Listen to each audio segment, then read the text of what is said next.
सुप्रभातम मित्रों। तो पिछली कक्षा में हम संधि विषय के ऊपर परिचर्चा कर रहे थे और हमने संधियों के भेद के बारे में पढ़ा था कि संधि के कितने भेद होते हैं, कौन कौन से होते हैं तथा पहला भेद जो स्वर संधि था, तो स्वर संधि की परिभाषा भी हमने पढ़ी कि दो स्वर वर्णों के मेल से जो विकार उत्पन्न होता है उसे कौन सी संधि कहते हैं, स्वर संधि कहते हैं। तथा स्वर संधि के 8 भेद होते हैं, ये भी मैंने आपको लिखाया था। तो पहला भेद जो होता है यण संधि। कौन सा भेद है? यण संधि। तो यण संधि के ऊपर हम परिचर्चा कर रहे थे कि यण संधि किसे कहते हैं। स्वर संधि का पहला भेद कौन सा होता है? यण संधि।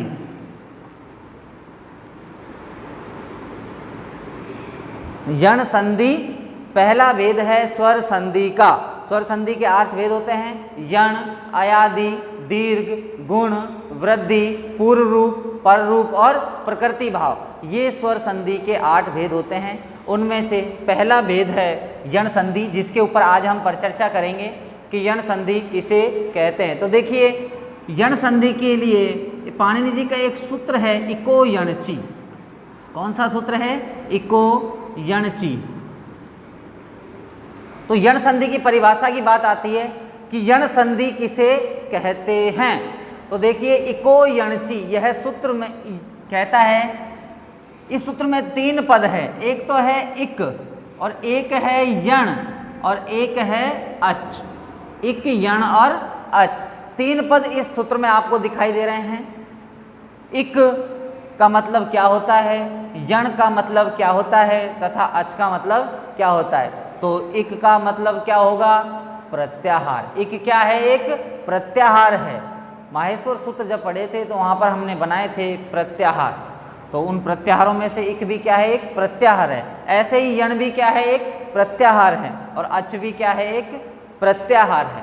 तो देखिए, जब हम प्रत्याहार बनाना सीख जाते हैं तो हमको पता चलता है कि इक प्रत्याहार में कौन कौन से वर्ण आते हैं, यण प्रत्याहार में कौन कौन से वर्ण आते हैं और अच प्रत्याहार में कौन कौन से वर्ण आते हैं। तो सबसे पहले बात आती है इक। तो इक का मतलब क्या है? प्रत्याहार। और इक प्रत्याहार में जो वर्ण आएंगे वो कौन कौन से होंगे? ई, ऊ, री और ली। ये इक प्रत्याहार में 4 क्या आते हैं? वर्ण आते हैं। ऐसे ही यण प्रत्याहार है, तो यण प्रत्याहार में कौन कौन से आएंगे? य, व, र और ल। ये यण प्रत्याहार में आते हैं वर्ण। अच प्रत्याहार में कौन कौन से वर्ण आते हैं? तो अच है स्वरः, अर्थात अच प्रत्याहार में जो भी वर्ण आएंगे सारे क्या कहलाएंगे? स्वर कहलाएंगे। तो अच प्रत्याहार में स्वर कौन कौन से होते हैं? ए, ई, ऊ, री, री, ए, ओ, आई तथा औ। ये आते हैं अच प्रत्याहार। समझ में आ गया? तो देखिए, यण संधि की हम परिभाषा की बात कर रहे हैं कि यण संधि किसे कहते हैं। तो उसके लिए पाणिनि जी के एक सूत्र है इको यणचि। यह सूत्र कहता है कि इक के स्थान पर यण हो जाता है। इक के स्थान पर क्या हो जाता है? यण हो जाता है। कब होगा? अचि, यदि असमान अच यानी स्वर वर्ण बाद में हो तो या परे हो तो। अर्थात इक के स्थान पर जो यण होगा वो कब होगा? यदि बाद में असमान कोई सा भी स्वर वर्ण हो तो ही इक के स्थान पर क्या होगा? यण आदेश होता है। तो इक एक प्रत्याहार है, तो इक प्रत्याहार में ई, ऊ, री, री वर्ण आते हैं तथा य, व, र, ल इन वर्णों के स्थान पर हो जाते हैं। अर्थात इक के स्थान पर यण कैसे होगा? जैसे ई है तो ई के स्थान पर क्या होगा? य, ऊ है तो ऊ के स्थान पर व, री है तो री के स्थान पर र और री है तो री के स्थान पर ल। ये आदेश जब होंगे जब प्लस के बाद यानी उत्तर पद में कोई सा भी असमान स्वर वर्ण हो तो। क्योंकि स्वर संधि पढ़ रहे हैं हम, और स्वर संधि किसे कहते हैं? तो प्लस से पहले अर्थात पूर्व पद भी स्वर हो और उत्तर पद भी कैसा हो? स्वर हो। यदि पूर्व पद और उत्तर पद दोनों स्वर होते हैं तो वहाँ पर स्वर संधि होती है। और स्वर संधि में जो ये जो यण संधि है वो यण संधि भी स्वर संधि का भेद है। तो यण संधि की परिभाषा हुई इक के स्थान पर यण हो जाता है यदि असमान स्वर वर्ण बाद में हो तो इधर जो इक प्रत्याहार का वर्ण होना चाहिए और उधर यहाँ पर जो वर्ण होगा उसके समान नहीं होना चाहिए। यदि इधर पूर्व पद में ई है तो उत्तर पद में ई नहीं होना चाहिए। यदि ई होगा तो वहाँ पर दीर्घ संधि हो जाएगी। समान स्वर नहीं होना चाहिए। कैसा होना चाहिए? असमान स्वर होना चाहिए। यदि इधर ई है तो उधर ई को छोड़कर कोई सा भी स्वर हो, इधर उ है तो उधर उ को छोड़कर कोई सा भी स्वर हो, इधर री है तो इधर उधर री को छोड़कर कोई सा भी स्वर वर्ण, तो वहाँ पर ये क्या कौन सी संधि होती है? यण संधि होती है। तो देखिए इको यणची सूत्र का अर्थ आपको मैंने बताया कि इक के स्थान पर क्या होता है? यण होता है। और कब होता है? यदि असमान स्वर वर्ण कहाँ हो? बाद में हो तो देखिए इको यणची सूत्र क्या कहता है कि लिखिए इसकी परिभाषा, यण संधि की परिभाषा। इक स्थाने, इक का मतलब ई उ री और री। इक का मतलब क्या होता है? ई उ री और री। इक स्थाने, इक स्थाने यण शात, यण अर्थात यण का मतलब य व र और ल। इक के स्थाने अर्थात इक के स्थान पर यण शात क्या हो जाता है? यण हो जाता है। यण शात क्या हो जाता है? यण हो जाता है। कब होगा यण? असमान अची परे, असमान अची परे। अची का मतलब क्या होता है? अच या स्वर। असमान अची परे अर्थात ये हुई इसकी परिभाषा कि इक स्थाने यण शात अर्थात इक के स्थान पर यण हो जाता है। कब होगा? जब असमान स्वर वर्ण, अची का मतलब क्या होता है? स्वर। जब असमान स्वर वर्ण कहाँ हो? परे हो तो ये जो सूत्र है, इस सूत्र से ही यह परिभाषा निकलती है कि इक के स्थान पर यण जब होगा जब असमान कोई सा भी स्वर वर्ण कहाँ हो? बाद में हो तो इक का मतलब क्या हुआ? ई उ री और री। और यण का मतलब क्या हुआ? य व र और ल। तो इक के स्थान पर यण कब होगा? जब सामने क्या हो? असमान स्वर वर्ण हो तो हिंदी में देखिए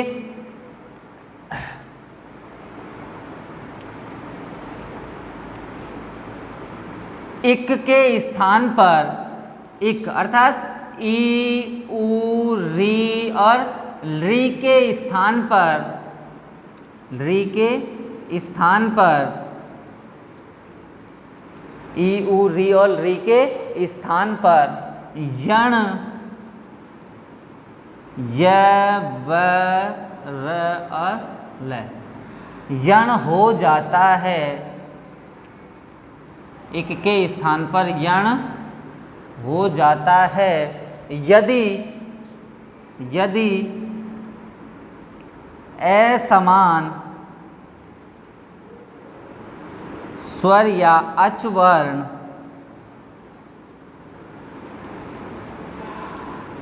परे हो तो, परे या बाद में हो तो,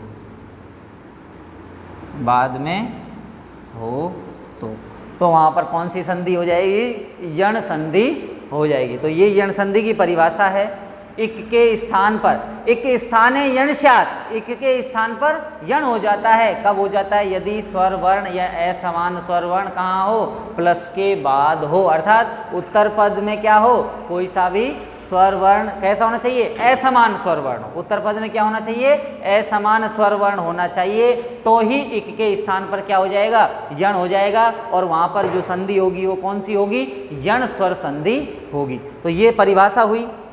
अब देखिए इसके उदाहरण कि इक के स्थान पर यण कैसे होगा। तो ये परिभाषा लिखो, परिभाषा लिखनी है कि इक स्थाने यण शात असमान अची परे अर्थात इक के स्थान पर क्या होता है? यण होता है।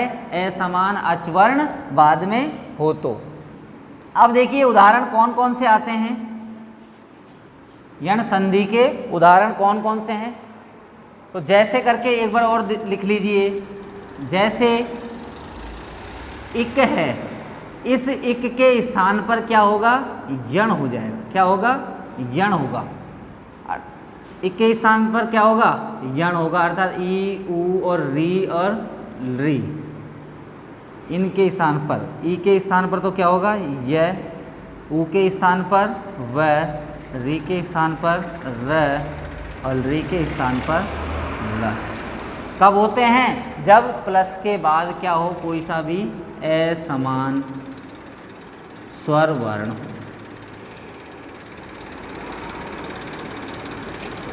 असमान स्वर वर्ण, तो ये भी आपको लिखना है कि इक के स्थान पर क्या हो जाएगा, यण होगा। कब होगा?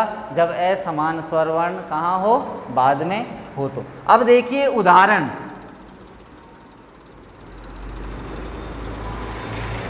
तो देखिए इक के स्थान पर यण अर्थात ई, पहला जो उदाहरण है हम पढ़ेंगे ई या ई, अर्थात प्लस से पहले छोटी ई हो या बड़ी ई हो, तो ई या ई के स्थान पर क्या हो जाएगा, यह हो जाएगा। क्या हो जाएगा? यह हो जाता है। समझ में आ गया? ई या ई के बाद अर्थात छोटी ई हो या बड़ी ई हो, कोई सी भी ई हो और उसके बाद में असमान स्वर वर्ण हो, तो क्या होगा, यह होगा। तो उदाहरण देखिए, नंबर 1, सुधीधन उपास्य। सुधीधन उपास्य, सुधीधन उपास्य।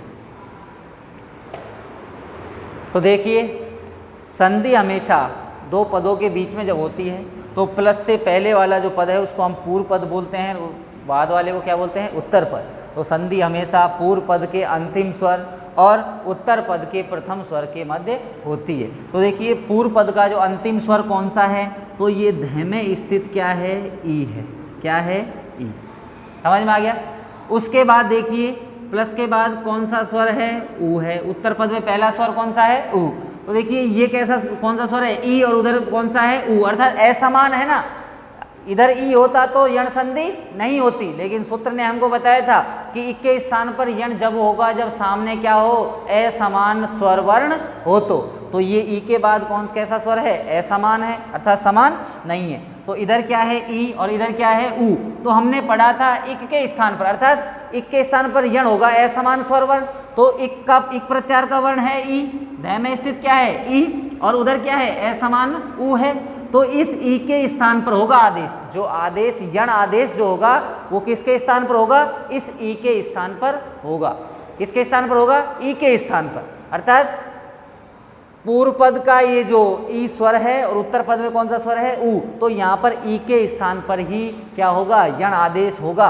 दोनों वर्णों, दोनों स्वरों के स्थान पर नहीं होगा, एक के स्थान पर होगा। ठीक है ना? तो ये देखिए ई के स्थान पर कौन सा आदेश हो जाएगा, तो देखिए इक, अर्थात ई, ऊ, री और री, यण, य, व, र और ल। तो देखिए इक प्रत्याहार, एक बात और समझने की यहाँ पर कि इक के स्थान पर जो यण होगा, तो ये बात एक पाणिनि जी का सूत्र है, स्थाने अंतरतमः, स्थाने अंतरतमः और आदेशा स्थानीवत भवन्ति, अर्थात आदेश स्थानी के समान होते हैं। अर्थात स्थानी का मतलब क्या होता है कि जो ये इक प्रत्याहार में पहला वर्ण कौन सा है, ई, दूसरा वर्ण कौन सा है, ऊ, और तीसरा है री, और चौथा कौन सा है, री।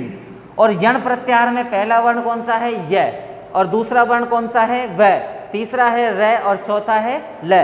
तो आदेश स्थानीवत भवन्ति, अर्थात आदेश स्थानी के समान होते हैं। तो स्थानी का मतलब क्या होता है कि ये जो इक प्रत्याहार का जो पहला वर्ण है कौन सा है, ई, उसके स्थान पर यण प्रत्याहार का पहला वर्ण यही होगा। समझ में आया? अर्थात इक प्रत्याहार का पहला वर्ण है ई और यण प्रत्याहार का पहला वर्ण कौन सा है, य। तो इक प्रत्याहार के जो पहला वर्ण ई है उस ई के स्थान पर यण प्रत्याहार का पहला वर्ण यही होगा, वह नहीं होगा, क्योंकि आदेश स्थानी के समान होते हैं। आदेशः स्थानीवत भवन्ति, आदेश किसके समान होते हैं, स्थानी के समान होते हैं। तो देखिए ये जो ई है तो ई के स्थान पर यह होगा, न कि व, र, ल, इनमें से कोई सा भी नहीं होगा, क्योंकि पहले वाले के स्थान पर पहला आदेश, दूसरे वर्ण के स्थान पर दूसरा आदेश, तीसरे वर्ण के स्थान पर तीसरा आदेश और चौथे वर्ण के स्थान पर चौथा आदेश। तो ये ई के स्थान पर हम यही करेंगे, हम व, र और ल में से नहीं करेंगे। समझ में आया? उसके बाद यदि ऊ है तो ऊ के स्थान पर वह ही होगा, री है तो री के स्थान पर र ही होगा, और री है तो री के स्थान पर ल ही होगा। ये बात समझने की है। तो यहाँ पर ये सुधी जो उपास्य शब्द है, तो इसमें देखिए ध में ई है और उधर उ है, असमान स्वर वर्ण है, तो इस ई के स्थान पर जो आदेश होगा वो कौन क्या हो जाएगा, ये। कौन सा आदेश हो जाएगा, ये। तो ई क्या हो जाएगा, हट जाएगा।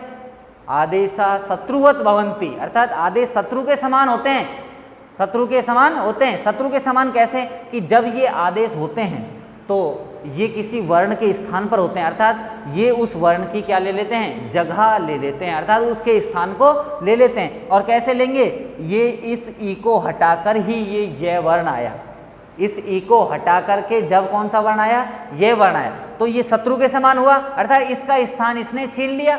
तो आदेश शत्रु के समान भी होते हैं, स्थानीय के समान भी होते हैं और शत्रु के समान भी होते हैं। शत्रु होते हैं इसलिए क्योंकि ये ई के स्थान पर यह आदेश हुआ, तो अब ई का क्या नहीं रहा, अस्तित्व नहीं रहा, ई चला गया। तो ये ई के स्थान पर क्या आदेश हुआ, ये आदेश हुआ, तो अब ये ई क्या हो जाएगा, हट जाएगा। उधर क्या है, उपास्य, जैसा कि तैसा, उधर क्या रहेगा, उपास्य। तो देखिए जब ई हटा तो क्या बचा, सु, उसके बाद ध कैसा बचा, आधा, क्योंकि व्यंजन में से स्वर हट जाएगा तो व्यंजन कैसा रह जाएगा, आधा, तो ध कैसा रहेगा, आधा, जब इसमें से ई हट गया तो आधा। उसके बाद ये आदेश हुआ तो ये भी कैसा है, आधा है, और उधर क्या है, उपास्य, क्या है, उपास्य। समझ में आया यहाँ तक, सुधी धन उपास्य, ध में ई था और उधर उ था, हमने दोनों स्वरों को अलग अलग कर लिया था, समझ में आया। उसके बाद ई के स्थान पर यण आदेश हुआ, क्यों हुआ, क्योंकि असमान स्वर वर्ण बाद में था, और यण संधि का जो परिभाषा का जो सूत्र है इको यणची, यही कहता है कि ई के स्थान पर जब यण होगा, कब होगा, जब असमान स्वर वर्ण बाद में हो। तो इस ई के स्थान पर यह आदेश हुआ क्योंकि असमान स्वर वर्ण उ था सामने, तो ई के स्थान पर यह हुआ तो ई क्या हो गया, हट गया, तो क्या बचा, सूद है और यह, और उधर क्या बचा, उपास्य। अब देखिए ये ध भी आधा, उसके बाद यह भी आधा, और उधर क्या है, उ, तो ये आधा जो व्यंजन है इसमें क्या मिल जाएगा, स्वर मिल जाएगा। क्या मिल जाएगा, स्वर मिल जाएगा। जब इस आधे व्यंजन में स्वर मिल जाएगा तो हमारा संधि युक्त पद क्या बनेगा, शुद्ध्युपास्य। क्या बनेगा, शुद्ध्युपास्य। तो इसमें कौन सी संधि है, यण संधि। कौन सी संधि है, यण संधि। तो शुद्धि उपास्य, सुधी धन उपास्य, शुद्धि उपास्य का संधि विच्छेद क्या हुआ, सुधी धन उपास्य। उसके बाद संधि युक्त पद क्या बना, शुद्धि उपास्य, अर्थात शुद्धि उपास्य का अर्थ होता है विद्वानों के लिए उपासनीय, अर्थात विद्वानों के उपासनीय, अर्थात जो सुधी जन होते हैं, जो विद्वान लोग होते हैं, उनके उपासनीय कौन है, भगवान विष्णु है। कौन है, भगवान विष्णु। तो ये शुद्धि उपास्य शब्द में कौन सी संधि है, यण संधि है। कौन सी संधि है, यण संधि। तो ये समझ में आया यहाँ तक। उसके बाद एक उदाहरण और देखिए, दूसरा, इति धन आदि। इति धन आदि दूसरा उदाहरण है। तो देखिए पूर्व पद में अंतिम स्वर कौन सा है, तय में स्थित ई है, और उधर कौन सा, उत्तर पद का पहला स्वर कौन सा है, आ है। कौन सा है, आ। आदि में आ है शुरू वाला। तो ये यण संधि की परिभाषा यहाँ पर घटित हो रही है या नहीं हो रही, हो रही है, क्योंकि ई के बाद कैसा स्वर है, असमान स्वर है। ई के बाद क्या है, आ है, तो कैसा स्वर है, असमान, अर्थात समान नहीं होना चाहिए। क्या नहीं होना चाहिए, समान नहीं होना चाहिए। तो ई के बाद आ है, तो इस ई के स्थान पर क्या आदेश हो जाएगा, ये आदेश हो जाएगा। क्या हो जाएगा, ये। तो ये आदेश जब हुआ तो ई क्या हो जाएगा, हट जाएगा। उधर आदि ऐसा की ऐसा रहेगा, तो ई तय आधा, उसके बाद ये भी आधा, और उसके बाद क्या है, आदि। उसके बाद क्या है, आदि। तो संयुक्त पद बना करके क्या बनेगा, इत्यादि। क्या बनेगा, इत्यादि। क्योंकि ये में क्या मिल जाएगा, ये आ मिल जाएगा, तो ये कैसा हो जाएगा, पूरा हो जाएगा, तय आधा, तो क्या बनेगा, इत्यादि। तो इत्यादि में भी कौन सी संधि है, अयादि संधि है। कौन सी संधि है, अयादि संधि है। समझ में आए दोनों उदाहरण। सबसे पहले तो संधि विच्छेद करना आना चाहिए। जैसे देखिए ये तो है संधि विच्छेद, क्या है, संधि विच्छेद, और ये है संधि युक्त पद। क्या है, संधि युक्त पद। अब चाहे संधि युक्त पद आ जाए, चाहे संधि विच्छेद आ जाए। यदि संधि विच्छेद आएगा तो हमसे पूछेगा कि संधि विच्छेद करके संधि युक्त पद बताइए और कौन सी संधि है। तो देखिए जब संधि विच्छेद ऐसा आएगा, सुधी प्लस उपास्य, तो हमको समझने में कोई दिक्कत नहीं आएगी यदि ये इको यणची जो सूत्र है हमारे याद होगा। तो ये कहता है कि ई के स्थान पर ये जब होगा जब सामने असमान स्वर है, तो सुधी में ध में ई था, ई के स्थान पर ये कर दिया क्योंकि सामने क्या था, असमान स्वर वर्ण था।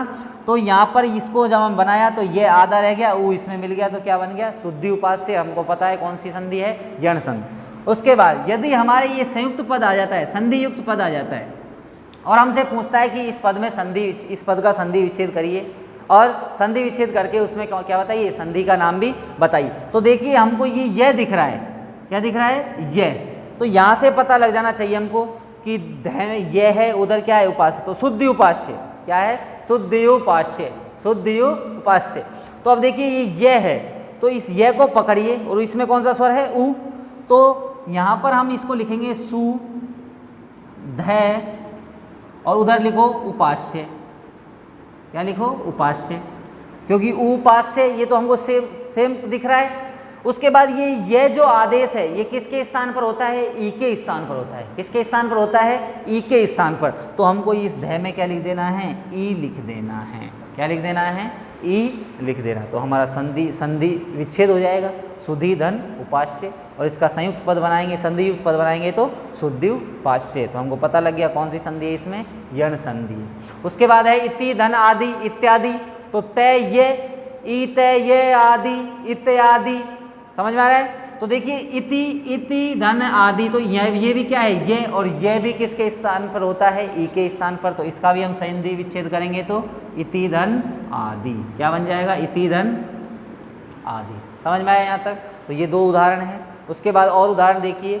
तो ये दो उदाहरण तो मैंने आपको समझाए थे टुकड़े करके कि संधि दो पदों के बीच में होती है। एक तो पूर्व पद होता है, एक उत्तर पद होता है, और पूर्व पद का अंतिम स्वर और उत्तर पद का प्रथम स्वर, पूर्व पद का अंतिम स्वर और उत्तर पद का प्रथम स्वर। समझ में आया। तो देखिए और जो उदाहरण है,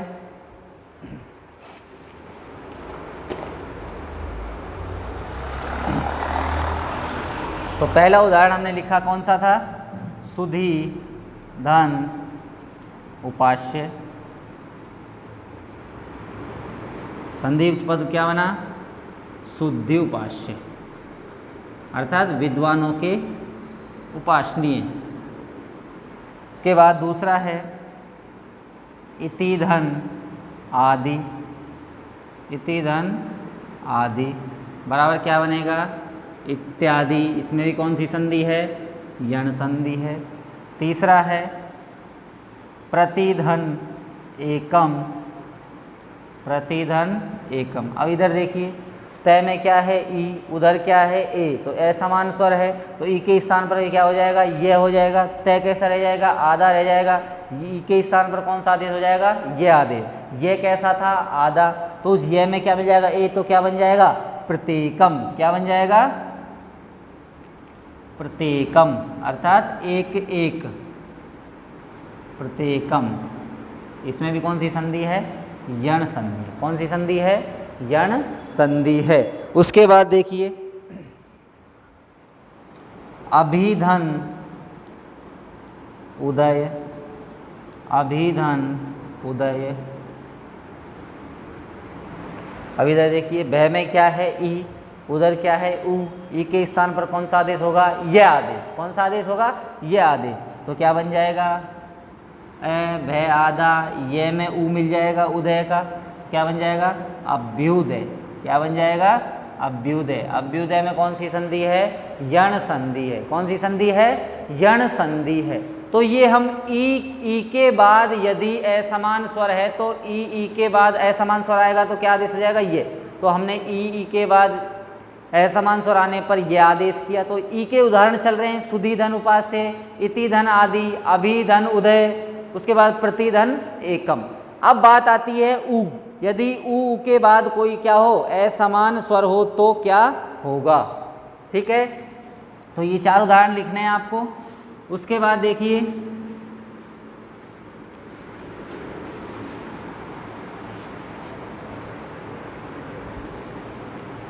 दूसरी बात आती है, इधर उ हो, चाहे बड़ा उ हो तो उ के बाद असमान स्वर हो तो उ के स्थान पर क्या हो जाएगा, दूसरा व।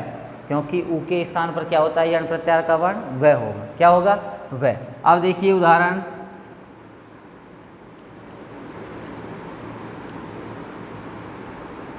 मधु धन अरि, मधु धन अरि। अब देखिए पूर्व पद का अंतिम स्वर कौन सा है? ऊ। कौन सा है?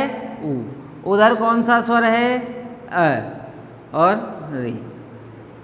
उत्तर पद का प्रथम स्वर ए, तो ए समान स्वर है, इधर ऊ है उधर क्या है? ए।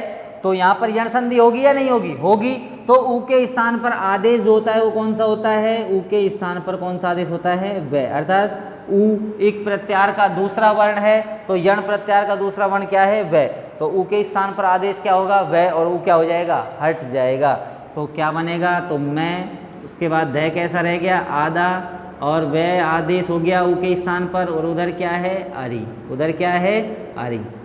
ये व्यंजन है, इसमें क्या मिल जाएगा? ये स्वर मिल जाएगा। तो क्या बन जाएगा? संधि युक्त पद मध्वरि। क्या बन जाएगा? मध्वरि। क्या बन जाएगा? मध्वरि। अर्थात मध्वरि किसके लिए आया है? श्री कृष्ण के लिए। मधु है जिसके, अरि यानी शत्रु, अर्थात मधु है जिसके शत्रु, उसको क्या बोलेंगे हम? मध्वरि। तो मध्वरि में कौन सी संधि है? यण संधि है। कौन सी संधि है? यण संधि। तो मधु धन अरि कौन सी बन जाए? क्या हो जाएगा? मध्वरि। ठीक है। उसके बाद देखिए दूसरा उदाहरण, अनुधन आय। अनुधन आय, अनुधन आय। तो ये क्या है? न में ऊ है, और उधर क्या है? आय है। तो ऊ के स्थान पर क्या आदेश हो जाएगा? व आदेश हो जाएगा। न कैसा रह जाएगा? आधा रह जाएगा। तो क्या बनेगा? ए, न आधा, व आधा, और आय। व में क्या मिल जाएगा? स्वर मिल जाएगा। तो क्या बन जाएगा? अन्वय। क्या बन जाएगा? अन्वय। क्या बन जाएगा? अन्वय। अनुधन आय, अनुधन आय, ऐसे होता है अन्वय। अनुधन आय बराबर अन्वय। क्या होता है? अन्वय बनता है। तो अन्वय में भी कौन सी संधि है? यण संधि है। कौन सी संधि है? यण संधि। अब देखिए गुरुधन आज्ञा, अगला उदाहरण है गुरुधन आज्ञा।